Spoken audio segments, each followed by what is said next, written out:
আজকে গোটা পৃথিবীতে মুসলমান নির্যাতনের শিকার।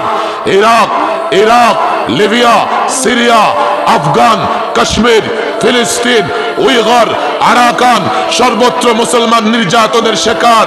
মুসলমানদের উদ্ধার করতে চাও, বাইতুল মুকাদ্দাস উদ্ধার করতে চাও, কাশ্মীর মুক্ত করতে চাও, রোহিঙ্গাদের মুক্ত করতে চাও, রাস্তা একটাই, হারানো ঐতিহ্য ইতিহাস ফিরিয়ে আনতে চাও, রাস্তা একটাই, ইসলাম।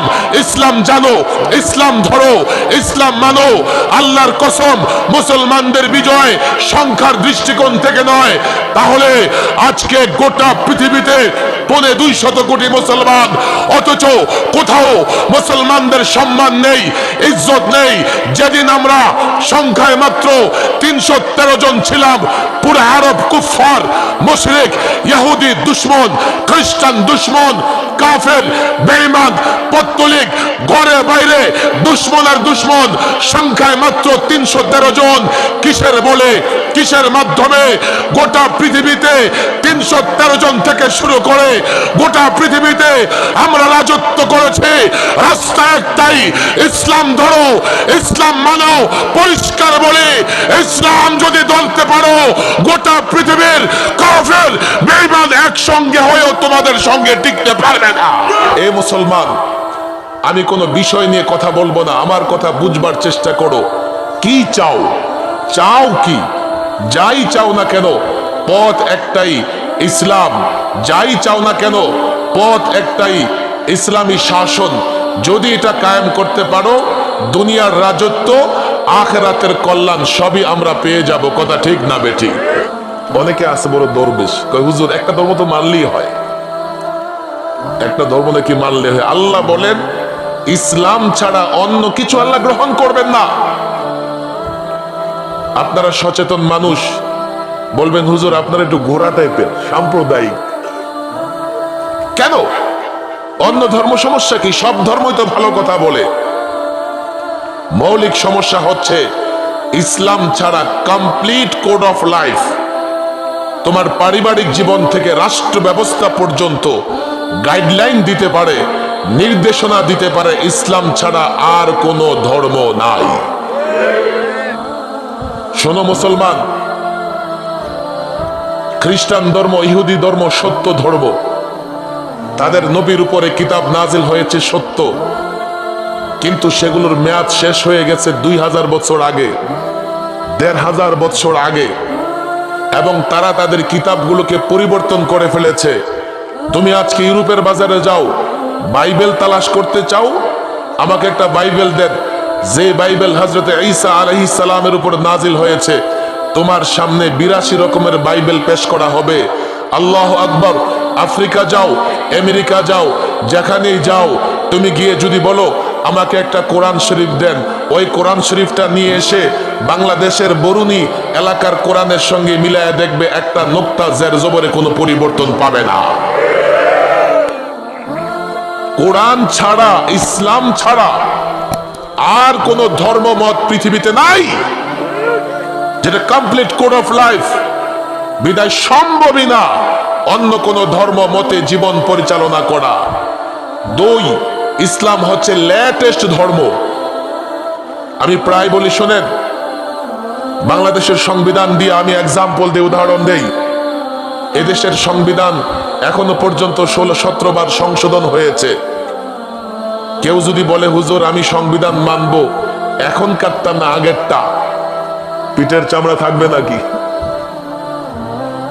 আল্লাহ তাবারক ওয়া তাআলা অনেক ধর্মগ্রন্থ পাঠিয়েছেন, সর্বশেষ হচ্ছে কোরআন। যে আল্লাহকে মানবে, আল্লাহকে বিশ্বাস করবে, কাকে কোরআন মানতে হবে, ইসলাম মানতে হবে, এর বিকল্প পথ তার সামনে খোলা নাই।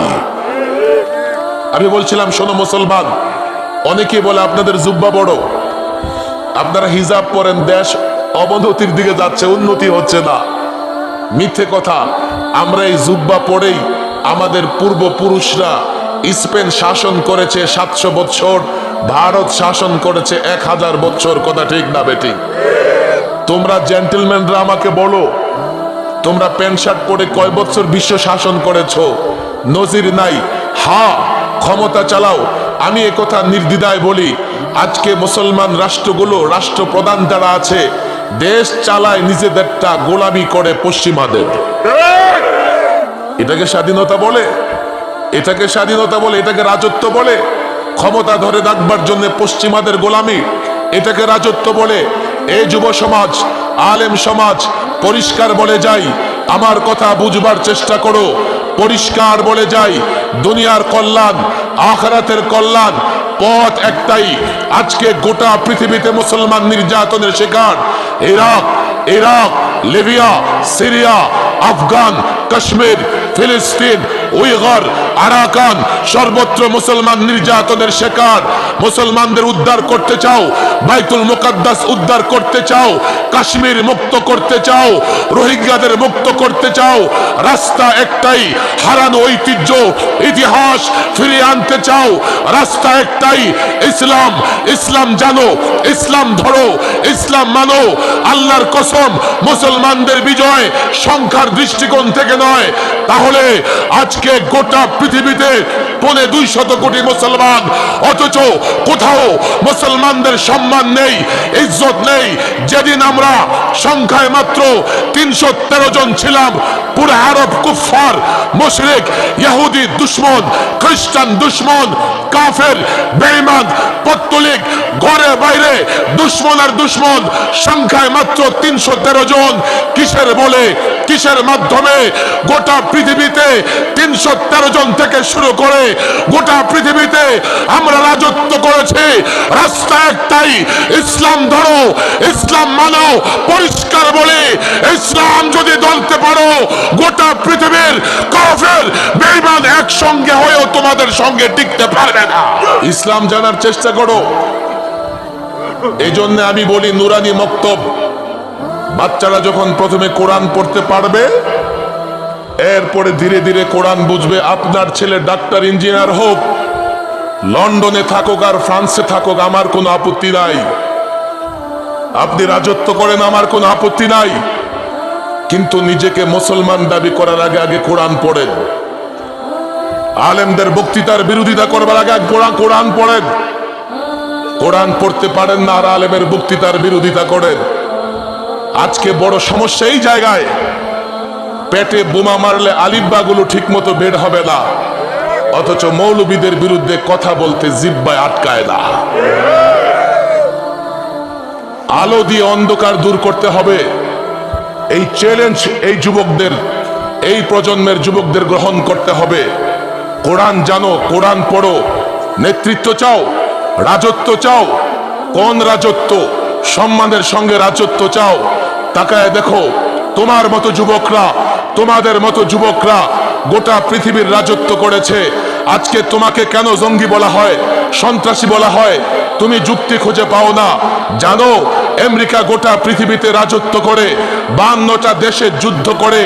আমেরিকা মনে করে আমার রাজত্বকে চ্যালেঞ্জ করতে পারে কেবলমাত্র মুসলমান। কেন? মুসলমানদের কাছে ইসলাম আছে, কোরআন আছে। আমি যে অর্থনৈতিক ব্যবস্থা দেব, মুসলমান তার চেয়ে বেটার অর্থনৈতিক ব্যবস্থা দেবে। আমি যে যুদ্ধ নীতি দেব, মুসলমান তার চাইতে বেটার যুদ্ধ নীতি দেবে। আমি যে মুক্তির কথা বলি, নারী মুক্তি, নারী মুক্তির কথা বলি, আমি নারীকে মুক্ত করতে পারি নাই। মুসলমানদের কাছে যে ফর্মুলা আছে, এই মুসলমান তার চাইতেও নারী অধিকারের জন্য, নারী মুক্তির জন্য বেটার ফর্মুলা দেবে, উত্তম ফর্মুলা দেবে, চমৎকার ফর্মুলা দেবে। রাস্তা একটাই, আমি আমার রাজত্ব টিকিয়ে রাখতে হলে মুসলমানকে দমন করতে হবে। আর মুসলমানকে দমন করতে হলে জঙ্গি, সন্ত্রাসী বলে তার উপর আক্রমণ করতে হবে। এ যুবক, তুমি তোমার ইতিহাস জানো না। 17 বৎসরের যুবক ভারতের দিল্লিতে ইসলামের পতাকা উড্ডীন করেছে। ইতিহাস জানো না, ইতিহাস জানো না। সুলতান সালাউদ্দিন আইয়ুবী কয়েকজন সৈন্য নিয়ে বাইতুল মুকাদ্দাস উদ্ধার করেছে। তারিক বিন জিয়াদ স্পেন শাসন করেছে। তুমি যুবককে তারা জাগ্রত হতে দেবে না, তুমি যুবককে তারা কোরআন থেকে দূরে রাখবে। আমি চ্যালেঞ্জ ছুড়ে দিয়ে বলে যাই, কোরআন পড়ো, ইসলাম পড়ো, ইসলাম জানো। আল্লাহর কসম, রব্বে কাবার কসম, তুমি সেই যুবক। আবার গোটা পৃথিবীর রাজত্ব তুমি দেবে, গোটা পৃথিবীর নেতৃত্ব দেবে। আমেরিকা বলো, ভারত বলো, রাশিয়া বলো, চীন বলো, তাদের ফর্মুলা তোমার কাছে টিকবে না। বিজ্ঞানের যা বুঝতে ১৫০০ বছর লাগছে, আমরা ১৫০০ বছর আগে আমাদের রাসূলুল্লাহর কাছ থেকে তা শুনেছি।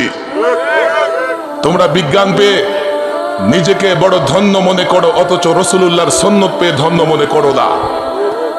ইসলাম যেন এই প্রজন্মের যুবকদেরকে বলবো, তোমাদের খবর নাই, কয়েকদিন আগে একটা গবেষণা হয়েছে, রাশিয়ার বুদ্ধিজীবীরা গবেষণা করে দেখেছে রাশিয়াতে প্রতিদিন এই পরিমাণে যুবক ইসলাম গ্রহণ করতেছে। তাদের ভয়, তাদের আশঙ্কা যে আজ থেকে 25 বৎসর পরে রাশিয়াতে সংখ্যাগরিষ্ঠ হবে মুসলমান। তুমি ইসলাম জানবে না, ইসলাম থেকে দূরে সরে বেঈমান হয়ে যাবে, আল্লাহ রাশিয়াতে ইসলাম প্রতিষ্ঠা করে দেবে। আর তোমার কি হবে? তুমি তোমার মায়ের ইজ্জত বাঁচাতে পারবে না, বোনের ইজ্জত বাঁচাতে পারবে না, তোমার সম্মান থাকবে না, কচুরিপানার মতো বাঁচতে থাকবে। আজকে 14 লক্ষ রোহিঙ্গা পাহাড়ের গুহায় আশ্রয় নিয়েছে। আজকে সিরিয়া থেকে লক্ষ লক্ষ মুসলমান, আমার মা, আমার বোন, আমার ভাইয়েরা উদ্বাস্তের মতো বসবাস করছে। আজকে ইরাক তছনছ হয়ে গেছে, আজকে লিবিয়া তছনছ হয়ে গেছে। কাশ্মীর মোদি সন্ত্রাসী কাশ্মীর দখল করে রেখেছে। চায়নার ওই ঘরে মুসলমান ঘরে জানামাজ রাখতে পারে না, কোরআন রাখতে পারে না। শোনো শোনো, যতদিন তুমি নিজেকে মুসলমান দাবি করবে, কাজে হোক আর নামে হোক, কাফের তোমাকে ছাড়বে না, তোমার ইজ্জত রক্ষা হবে না, বোনের ইজ্জত বাঁচাতে পারবে না।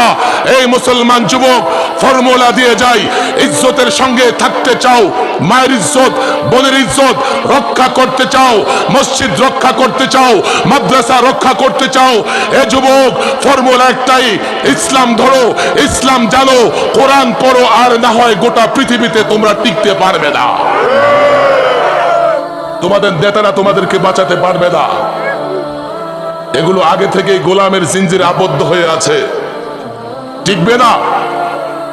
কাশ্মীর নিয়ে আগেও বলেছি, কাশ্মীরের নেতারা কাশ্মীরের জনগণকে রক্ষা করতে পারে নাই, পারবে না। ক্ষমতা লোভীরা জনগণের পক্ষে কাজ করতে পারে না। তোমাদের মধ্য থেকে স্বচ্ছ যুবক চাই, দেশপ্রেমিক যুবক চাই। প্রস্তুতি নাও এইভাবে, আগে কোরআন পড়ো, কোরআন জানো, আল্লাহ তোমাদের সামনে বিজয়ের পথ খুলে দেবেন। কোরআন থেকে দূরে সরে গেলে বিজয় তোমরা পাবে না। এই এলাকার যুবকদেরকে আমি কাকুতি মিনতি করে বলে যাই, বয়স্কদেরও কোরআন শিক্ষার সুযোগ আছে, বেশি দিন লাগে না। 25 দিনের একটা কোর্স করলেই সকলের কোরআন পড়া শুদ্ধ হয়ে যাবে। কথা ঠিক না বেঠিক? কোরআন আগে পড়ো, শুদ্ধ করো। এই এলাকার মাদ্রাসার জিম্মাদারদেরকে আমি বলবো, আমি এমন অনেক দেখেছি, যুবকদের হাতে পায়ে ধরে ধরে কোরআনটা পড়াই দিতে হবে।